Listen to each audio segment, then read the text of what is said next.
हाय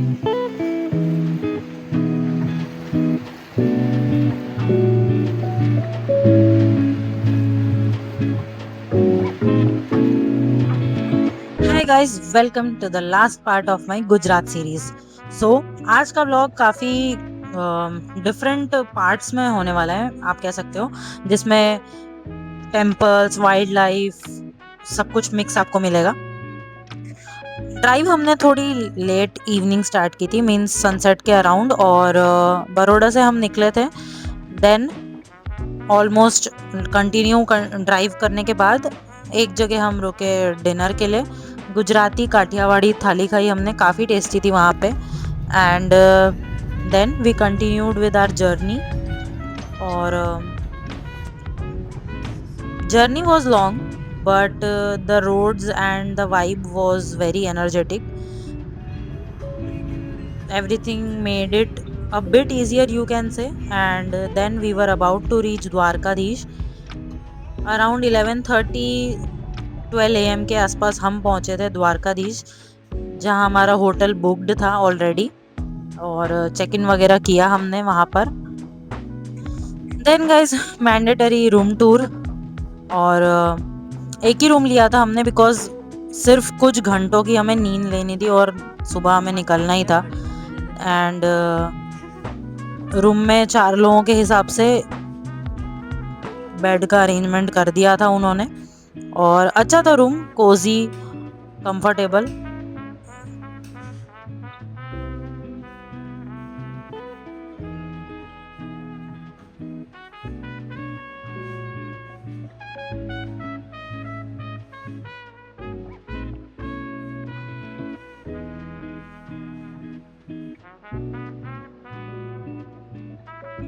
then next morning as soon as possible हमने breakfast लिया। Hotel में कॉम्प्लीमेंट्री था ब्रेकफास्ट, सो सुबह हमने जल्दी से ब्रेकफास्ट किया बिकॉज उसके बाद हमें निकलना था द्वारकाधीश टेम्पल के लिए। और ब्रेकफास्ट में काफ़ी वैरायटी थी and breakfast was also good. मैंने सारी चीज़ें तो नहीं ली, बट जो भी मैंने लिया था टेस्टी तो था। सो आई टुक idli, puri sabzi, and orange juice, and 1 vegetable sandwich. Then around 9 AM हम मेन गेट पे पहुंच गए थे द्वारकाधीश के। वहां से आप ऑटोज भी ले सकते हो टेम्पल के लिए, बट क्योंकि ज़्यादा दूर नहीं था तो हमने डिसाइड किया वॉक करके ही जाते हैं, क्या ही बुरा है उसमें। और अच्छा ही हुआ कि हम सुबह जल्दी आ गए बिकॉज बाद में क्राउड काफ़ी बढ़ जाता है। और early morning in Dwarka a bit peaceful, you can say, but जैसे जैसे मंदिर एंटर करो आप, भीड़ बढ़ते जाती है, ऊपर से गर्मी, ओ माय गॉड, गर्मी तो बहुत ही ज़्यादा थी। लाइन भी थोड़ी सी लंबी थी, लकीली हम जब पहुंचे तब बहुत लंबी लाइन नहीं थी, और उसके बाद काफ़ी भीड़ आ गई थी। तो हमने तो दर्शन कर लिए, अंदर तो वीडियोस अलाउड नहीं थे, तो बाहर से आपको मंदिर जैसा दिख रहा है, बस वीडियोस में उतना ही कैप्चर कर पाए। And to be very honest guys, mandir is beautiful, no doubt. आप दर्शन करो, आप, हम भी दर्शन करने ही गए थे, एवरीथिंग वाज ओके। मैनेजमेंट जो है वो बहुत बेटर हो सकता है। लाइन जो है मंदिर में एंटर करने के लिए, वो एट रैंडम कहीं से भी लोग घुसने लगते हैं। एंड एक बार आप प्रीमाइसेस में चले जाओ मंदिर के, तब तो आपको समझ ही नहीं आता कि एंटर कहाँ करना है, बिकॉज लाइन पूरी डिस्टर्ब हो जाती है वहां पर। और कोई भी लोग कोई भी टेम्पल में घुस रहे, बिकॉज अंदर अलग अलग टेम्पल्स बने हुए हैं। मेनली कृष्ण जी की मूर्ति है, बट बाकी के भी टेम्पल्स हैं। तो पहले तो लोग कंफ्यूज हो जाते हैं कि एंटर कहाँ होना है, एंड देन जब समझ में आता है कि मेन मंदिर ये है, देन वहां पर इतनी भीड़ रहती है कि वहां पर भी लोग कहीं से भी आ रहे होते हैं। मीन्स बहुत ही मिसमैनेजमेंट है अंदर।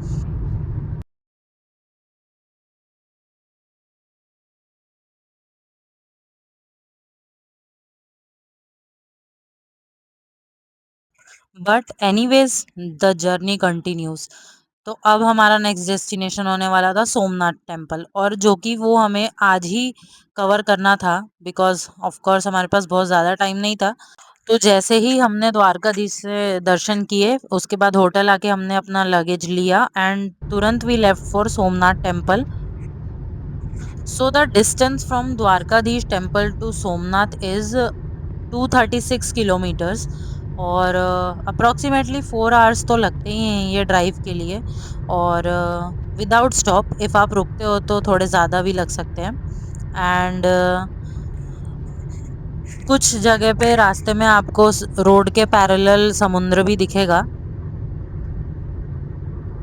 रोड्स भी अच्छे हैं गाइस, मींस और बेटर हो सकते हैं, बिकॉज मैं सीमेंट रोड्स के बिल्कुल खिलाफ हूँ।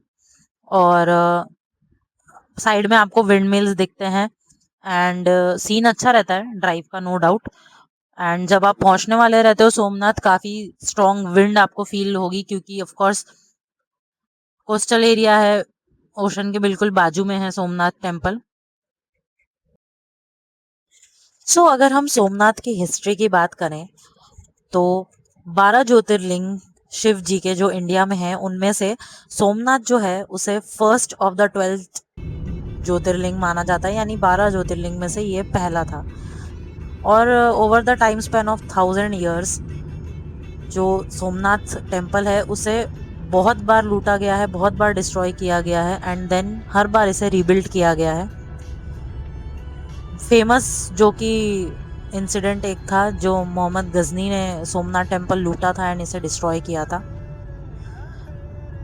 देन द करेंट टेम्पल जो अभी हम दर्शन कर पाते हैं वो 1951 में कंप्लीट किया गया था under the guidance of Sardar Vallabh भाई पटेल।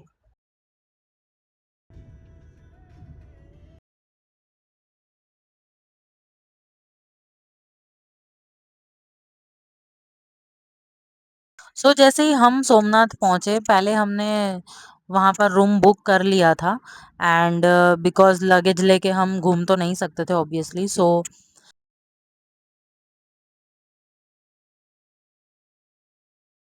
रूम बुक करके हमने अपना लगेज वहां रखा। And this was the room. Luggage वगैरह रख के रूम में थोड़ा सा फ्रेशन अप होने के बाद, बिकॉज 4 to 5 आवर्स की रोड जर्नी करने के बाद थोड़ी सी थकावट तो होती है, और हम रात में बहुत ही कम सोए थे, तो थोड़ा सा काइंड ऑफ रेस्ट आप बोल सकते हो। रूम से हमारे हार्डली 2.5 किलोमीटर होगा सोमनाथ टेम्पल। सो फटाफट फ्रेशन अप होके हम निकल गए थे सोमनाथ के लिए। और रूम की विंडो से ये व्यू था हमारा। Then we reach the Somnath temple. So parking में गाड़ी लगाने के बाद हम निकल गए सोमनाथ टेम्पल के ओशन व्यू पॉइंट पे हम जा रहे हैं। आपको दिख रहा होगा वहाँ पर, ये जगह पे ओशन पूरा अरेबियन सी। शाम के बज चुके हैं 5:30, थोड़ी देर में सनसेट भी हो जाएगा।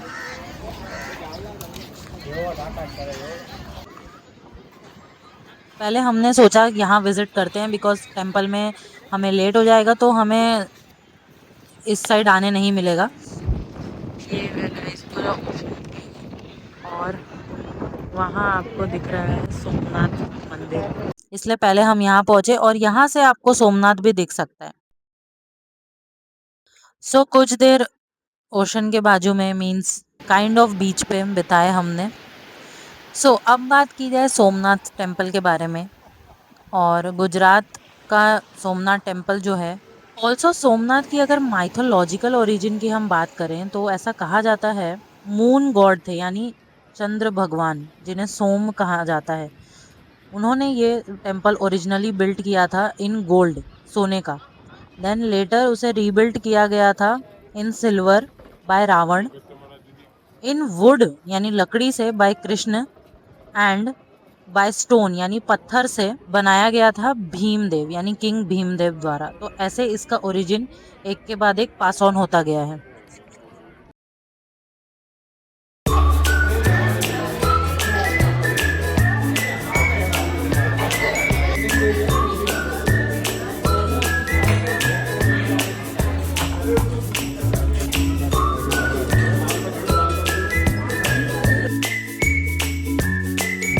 देन अगेन रात को सोने के बाद सुबह अर्ली मॉर्निंग अराउंड 4 AM हम निकल गए गिर नेशनल फॉरेस्ट के लिए, जो कि हमारा नेक्स्ट डेस्टिनेशन होने वाला था।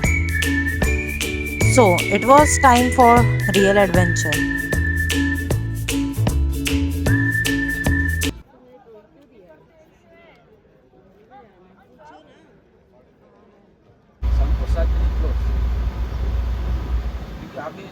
काम करने पड़ेगा।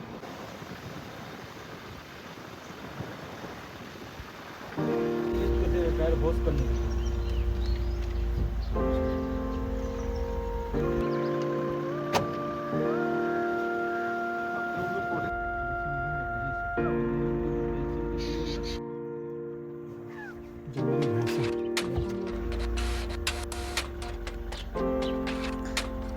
And guess what? We got lucky.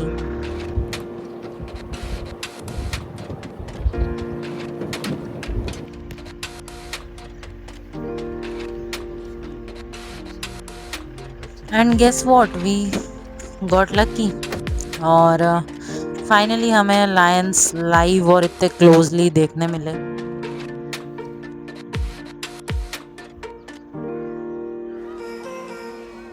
पापा Yes, we have spotted Asiatic lions in Gir National Park.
Then we left for Daman and Diu, जो कि हमारे गुजरात टूर का दी फाइनल डेस्टिनेशन होने वाला था।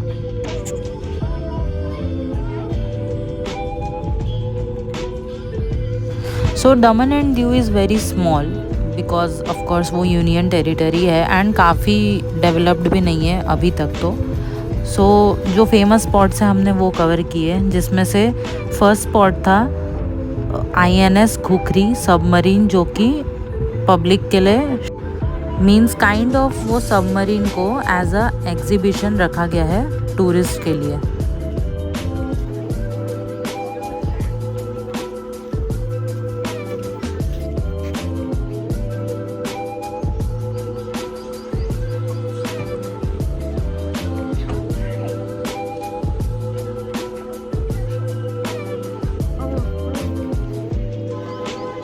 बाईस में ये यहाँ ला खड़े की। सो अभी ज़्यादा टाइम नहीं हो रहा। दीव में हमारा पहला स्पॉट है गाइस INS खुखरी शिप, जो कि इंडियन नेवी की थी। यहाँ लाके इसे एग्जीबिशन में रखा है एज अ म्यूज़ियम, और जनवरी 2022 में यहाँ इसे मतलब टूरिस्ट के लिए ओपन किया गया।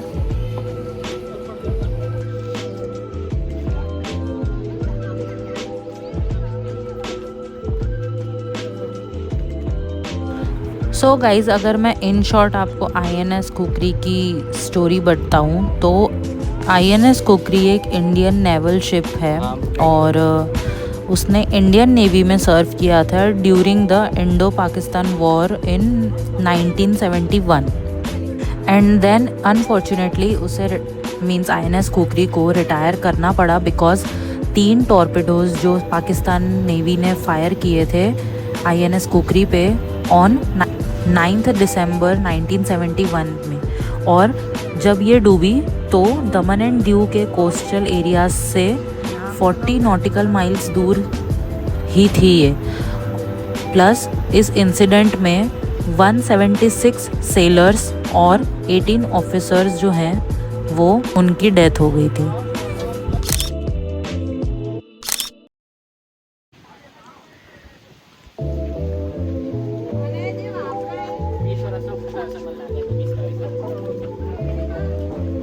देन हम पहुँचे पोर्चुगीज़ फोर्ट में जिसका नाम है इलाही दे काल्मा and famous for its architecture. और काफ़ी बड़े एरिया में फैला हुआ था ये फोर्ट और कंस्ट्रक्शन काफ़ी अच्छी थी इसकी।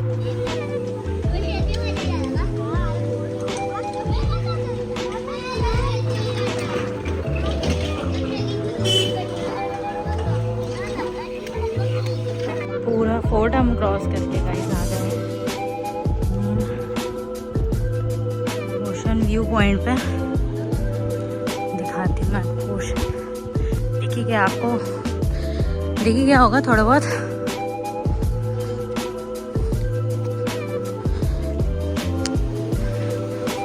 ये है गाइस, सुंदर तो है सीन। यहाँ पे कैनन्स रखे हुए हैं जो लड़ाई में यूज होते होंगे।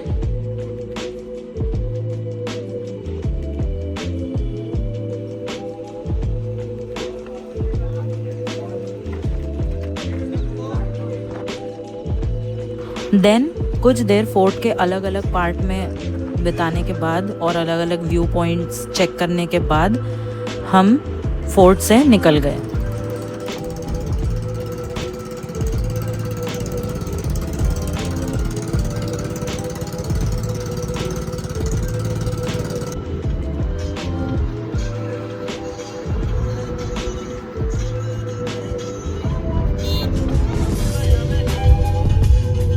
देन बीच साइड में हम रुके सम सी फूड टेस्ट करने के लिए और हमने ऑर्डर किए प्रॉन्स, पॉम्फ्लेट फिश, तंदूरी चिकन। और खाने के बाद थोड़ा टाइम बीच साइड पे स्पेंड करने के बाद हम रिटर्न के लिए निकल गए थे।